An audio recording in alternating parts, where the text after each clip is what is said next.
Good morning, Unity of Palm Harbor. Did we wake you up? I'm going to hand the mic over in just a minute to Hazel Voss. Many of you know his brilliance, his creativity, the voice, and he's going to share with you something that we as a community are going to do this year, and then he's going to hand the mic back to me, and I'm going to introduce two very special guests. Hello and good morning, Unity.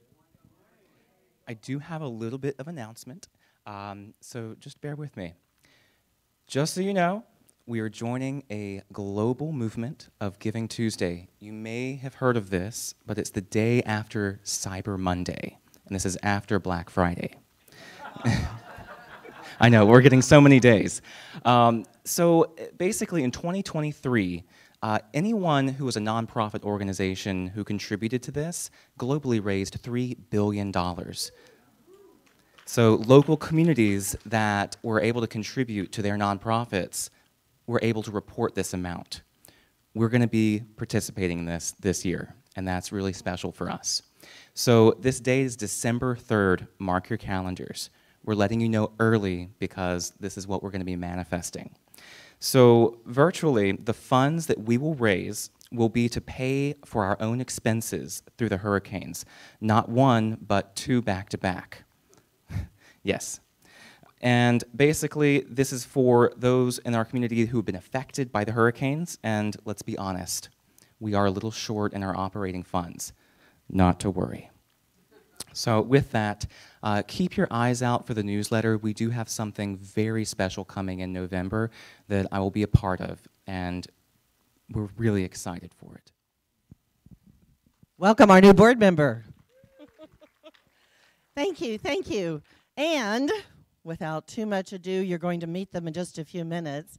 I shared in the last couple weeks that I met Reverend Sean Moninger in Atlanta when I was on the board and my minister was going through the process of becoming ordained. And we had a delightful time, so much that when our group went out to have dinner, I took pictures. Do you remember that? And I only had 24 hours to get them framed and get them back to him. And we had such a good time. We had such a good time. So I honor and respect the more than 2 decades that he has given in as an ordained Unity minister. Both of them are coming to us today from Connecticut via Savannah, via Tampa, and now honoring us with their presence, and we are so very grateful. David Friedman, his spouse and a wonderful lyricist, director, composer, is going to be with us today doing some of our music.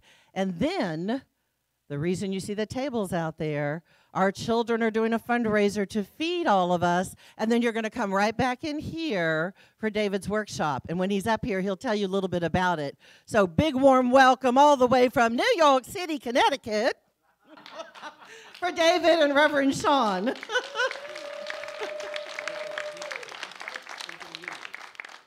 So just as this beautiful community is coming together, let's take a breath in and just feel settled. Know that with great joy, anticipation, and fervor, our children are out there dancing with the chicken. We are decorated, we are fall presenting, we are having a wonderful time, soups and chilies and love and community and heartfelt warmth. So I want you to know that anybody in and through our community is also a part of that joyous spirit we call God. For wherever God is, we all are. Wherever we are, God is. And for this beautiful gift, we say thank you. Thank you, thank you, thank you. And so it is. Amen. So, who here was raised in Unity? Yeah, how about that? Okay, so this is one of my favorite stories about a man who was lost on a desert island for many, many years. And so he got creative while he was there. And finally, one day, a boat came along, and it was a rescue boat, and they saw him there. And they got there, and they said, this island is built up. Who did this? And he said, well, I did it. And they said, because there's like huts here and things here and buildings up on the hill and stuff. And they said, you built all of this? And he said, well, yeah, I had nothing else to do. And they said, well, those buildings up there, those are solid buildings. What are they? And he said, well, the one in the middle, that's my house. I said, it's beautiful. He said, I know. So, but what about the one on the left? He said, oh, that's my church. You built a church? He said, yeah. And I said, what about the one on the right? And he said, oh, that's the church I used to go to.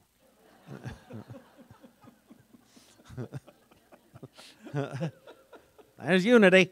One foot's in the door, the other's heading down the street to the next one. And Bob Fortner was my mentor when I was in the field ministry program. Reverend Tracey and I are connected in there lots of ways. And so Reverend Richard Burdick in Atlanta, I got to mentor him in the program. And so we're all connected. Tracey and I ran into each other at the Kansas City airport 2 years ago to a convention. And we kind of clicked more there than ever before. And so I'm very grateful to be back here. I spoke here a lot of years ago. I think it was like 2008. And I had a haircut closer to yours then. I only have half of yours now. But this talk I wanted to do, it's called I Can Do Things I Never Thought I Could Do. And it was unity that gave me that gift, that understanding. I don't know if you know who Reverend Laura Barrett Bennett is, but she did a keynote talk at one of my many graduations at Unity Village. Through all the whole process to becoming a licensed teacher and everything, every phase, there's another graduation ceremony, at least there used to be. And at one of those, Reverend Laura, she said, we're here because we have chosen to see God differently. And I thought, yes, that's why I'm here. I'm here because I see God differently than anybody I ever knew. Nobody in my family ever saw God the way I was understanding it. And I like that, and that's why I wanted to keep coming back. I remember my first service that I ever went to. It was Eric Butterworth's church, but he wasn't speaking that day in New York. And I walked in, and the service started, and this guy was up on stage screaming out a show tune. On a clear day, you could see forever, and I thought, show tunes, I could go here. And then the minister that day, his name was Richard Barnes. He's not with us anymore. He was funny. And I'd never been to a church where you laughed. And I thought, I could go here, and I went a bit more. And then I stopped going. And then one day, it was December 1996. It was the Sunday after Christmas. And I woke up, and I needed something. I heard the voice clearly and said, you need something today, Sean. And I heard Unity. Go up to Unity. So I got dressed, and I ran up to Lincoln Center. And I went in, and there was yet a different minister. And he was doing a talk on Leviticus and all those abominations to God. And that day, I found out for sure I wasn't one of them. I suspected, but it was nice to hear from the pulpit. What I discovered that day is that I am good. Capital G, good. It has nothing to do with my behaviors, thank goodness. And it has nothing to do with how I feel. It has to do with what I am. I am good. And the logical conclusion was, well, then the one on my right is good, and the one on my left is good. The one in front of me, the one behind me. It doesn't matter whether I like them or not, because I find it very confusing that the people I don't like have friends.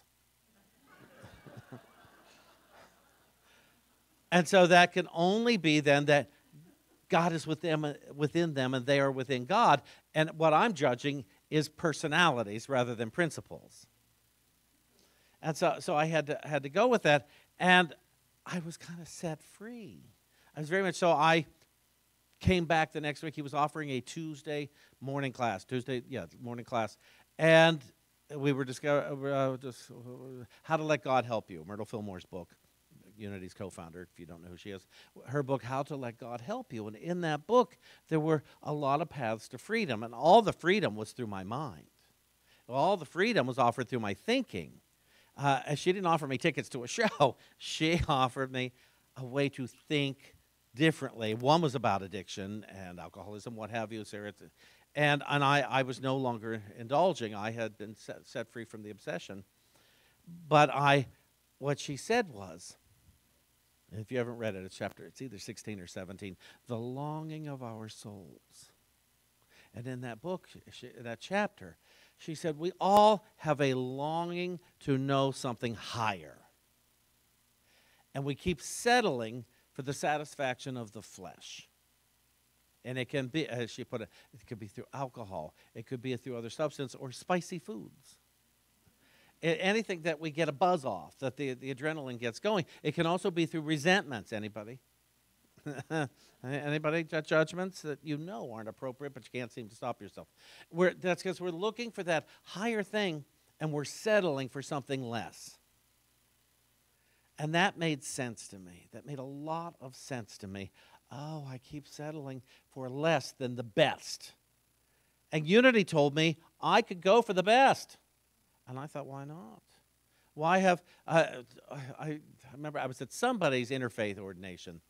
And so there was a teacher there, and she had great difficulty with her legs. And she was sitting, and she led a prayer, and she ended it with, and God, if you could make my legs just a little bit better, I would be so grateful. And I thought, why is she taking all that time to pray for a little when she can take the same amount of time and pray for a lot?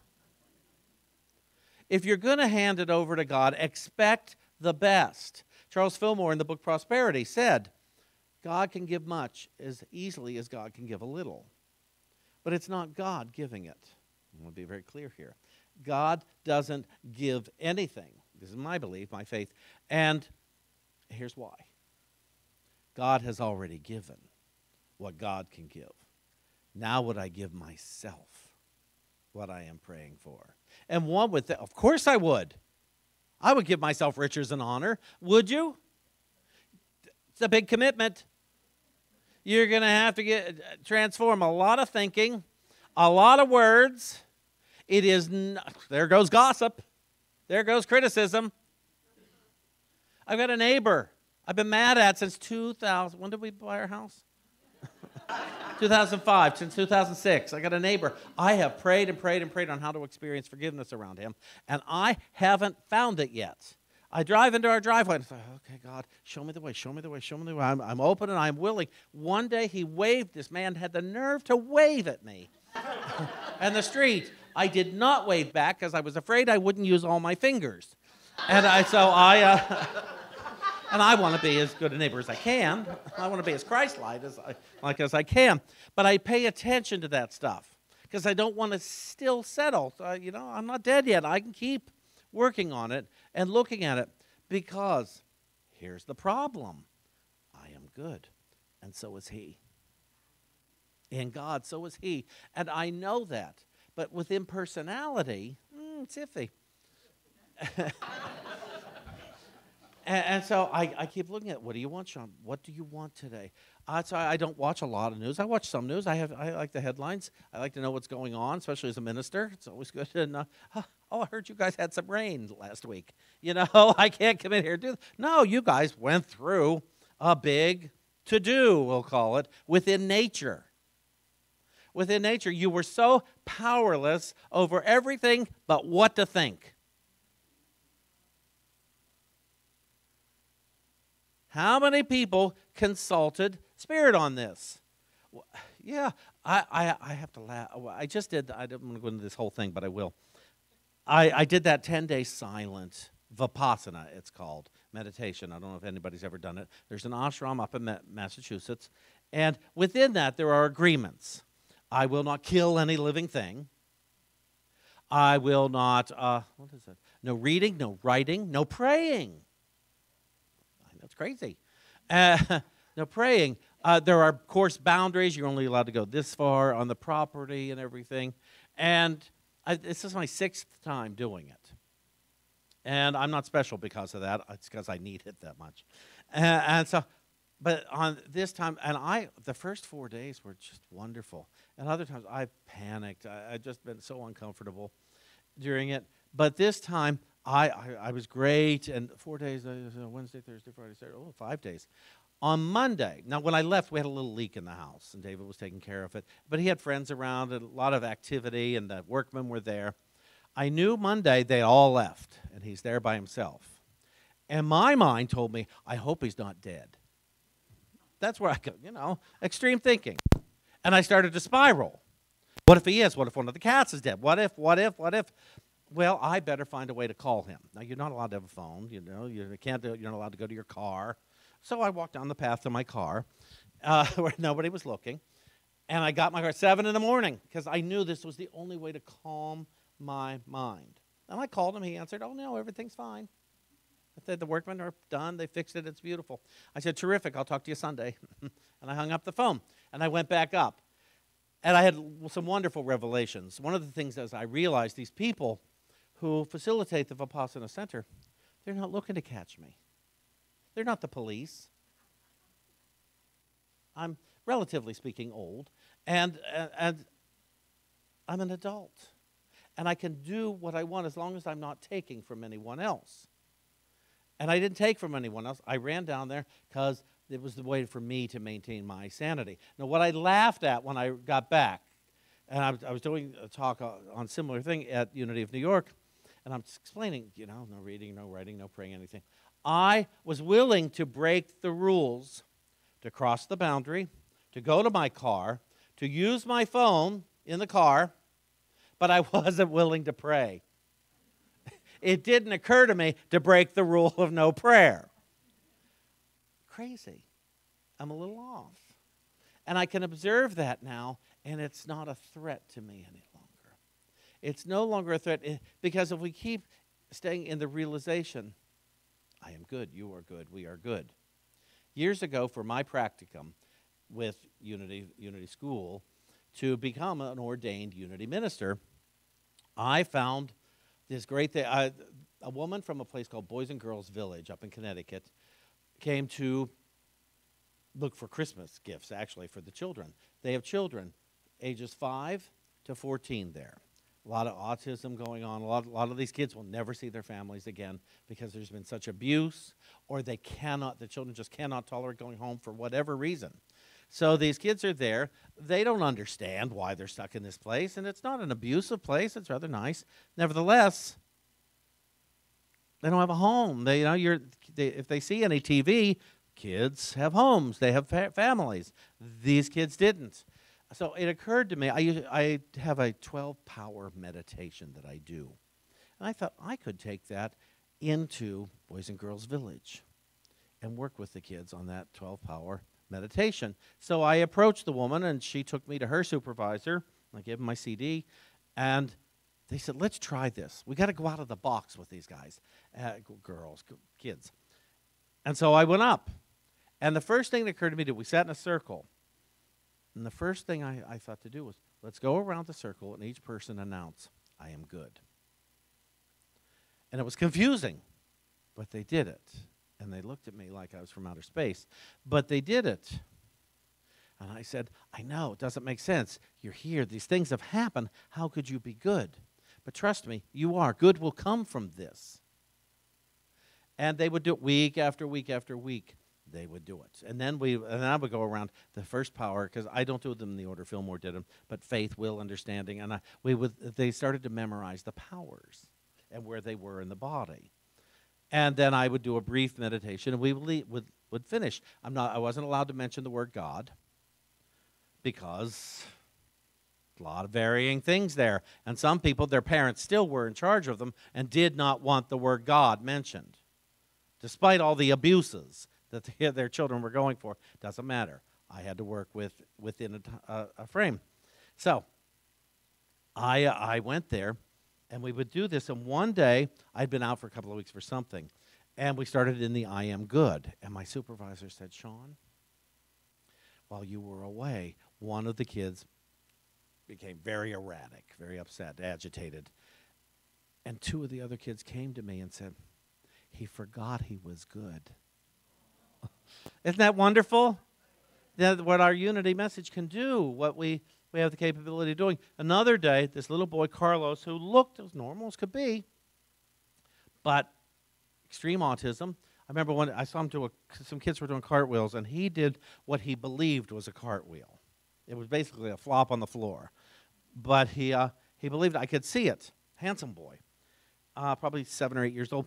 And he knew 3 powers that day as we were going around.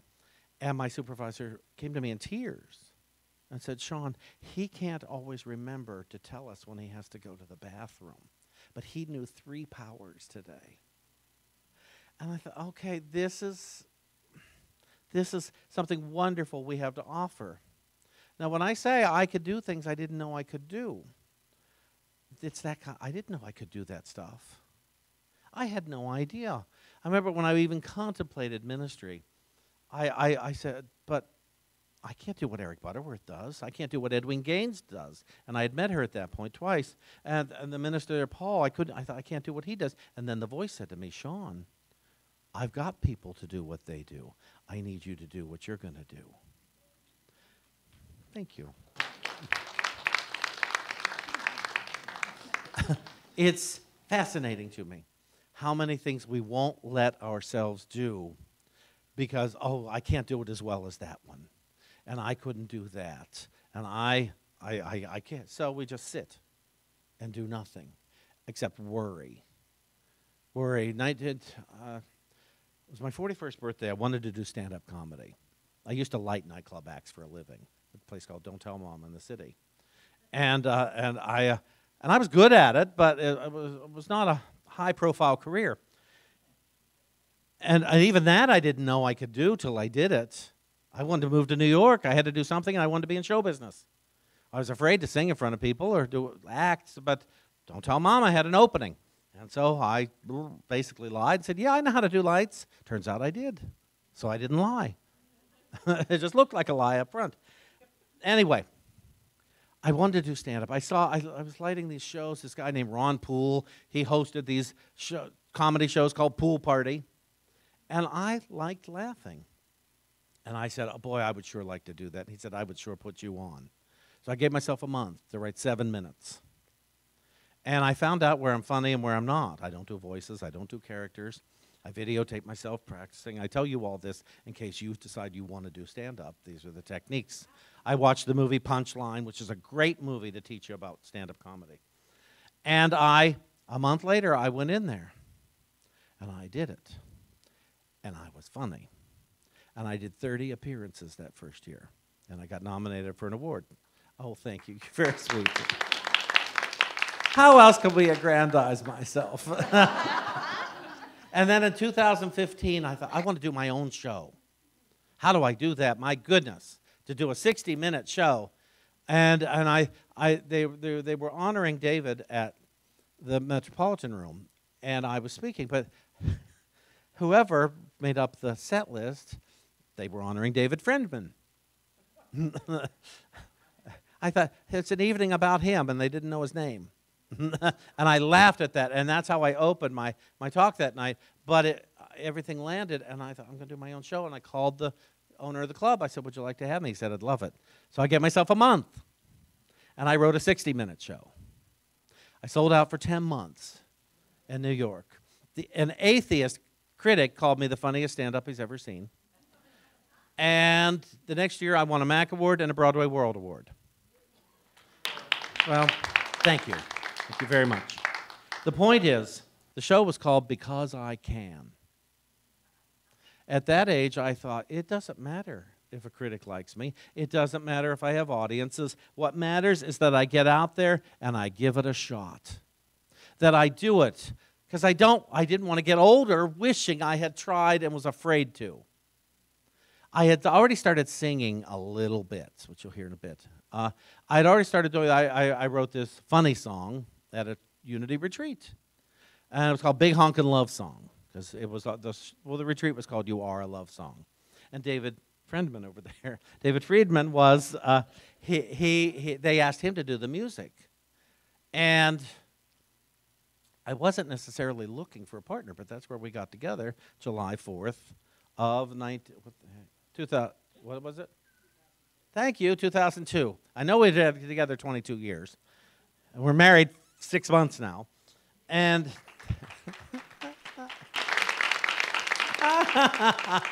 yeah, we didn't want to rush into things. No major changes in the first 21 years. But I wrote that, and then the next year I wanted, and I'm not going to do this song now, but I wanted another song, and I did. I wrote a comedy song, which went into my act, And all these things I kept trying in spite of fear. There's a reason for really, this is not for the glorification of Sean, but I'm using my own experience to let everybody know there are things we can do that we didn't know we could do, but we can't find that out till we give it a shot, till we try, till we open up. Some people would say, oh, I can't bake a cake. Well, make a cake. It doesn't matter if it's good or bad. It's a matter of bake a cake. And then you find out, oh, sugar is an important ingredient in that. Peanut butter is an important ingredient in a peanut butter cookie. I found that out once. I forgot the peanut butter. It's, the things, let me read this. I forgot my Bibles. I have 2 Bibles I wanted to read. And I had to borrow one from those of you who know Bob Fortner. I called him up. I said, could I borrow your Bible? And he said, be careful with it. I read it all the time. So I did, and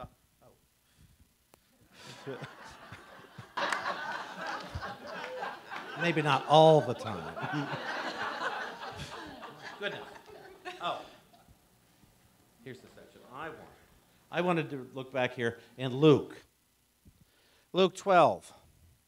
Do not worry. Jesus said to his disciples, therefore I tell you, do not worry about your life, what you will eat or about your body, what you will wear. For life is more than food, and the body is more than clothes. Consider the ravens. They do not sow or reap. They have no storeroom or barn, yet God feeds them. Everybody I know down here who has gone through a lot, they've eaten. Everybody I know. They found lodging somewhere. Tracey, when she first invited us to speak here, she didn't know about that lunch that was going to be done by the children. So what she said was, everybody will go out to lunch and they'll come back. And there's that. Everybody got here today. Everybody who set an intention to get here today is here. I have this other Bible that I really love reading from, and I had to do it electronically because I didn't bring that one either. It's called The Holy Spirit's Interpretation of the New Testament by Regina Dawn Akers. And I love this Bible. Okay, it goes Matthew through Revelation. It's similar to Course in Miracles, but it's not Course in Miracles. But it's one of my favorite passages also from Luke 12:35, 22 to 34 in this book. Do not worry about your progress on this path, that you travel to healing. To be on the path and aware of the path and thinking of the path is enough. Let me tell you a secret that will make your journey along this path simpler and more joyful. The secret is this. As you travel this path, you will only have 2 experiences. 2. It may seem like many, but in truth, it is only 2. One experience will speed you along your journey in joy. The other will delay your journey a little while. The secret to a simple and joyful journey is to learn to discern between the 2, and then always choose the joyful experience. I have spoken to you of both experiences before, so this is but a reminder for you. The only 2 experiences you will know as we travel this path together are the experience of your willingness and the experience of your resistance. To be clear on that. 2 experiences, either willingness or resistance. Look at your life, look at your day, look at whatever, and you say, oh, willingness, resistance, willingness, resistance. Everything you think you experience is either one or the other. So do not worry about your progress on this path. Do not judge your own thoughts or actions, for worry and judgment do not bring joy. And so they cannot be willingness. Hear that. The path of willingness is the joyful path. Discern carefully. Recognize the thought within your mind, and at every opportunity, choose the strength of your willingness. Seek only for the kingdom. and all things will be given you. Where your heart is, your treasure is also. It will be helpful if you remember God's will is that you be perfectly happy in every moment. Now, some may argue that, but I have to have these others. No, you don't. Unity didn't tell me sometimes I had to be miserable. They told me I would have feelings. But at the core of my being is joy. And I was so pleased one day when I woke up and realized that, because I thought I should be really upset here, and I wasn't. In my gut, I wasn't unhappy, even though things were going on around me. And I thought, this is very exciting. So, a lot of us, we hold ourselves back because we're afraid of what we will feel. As I said earlier, I didn't want to grow older wishing I had tried things, but was too afraid to. So think about it, what you want to do.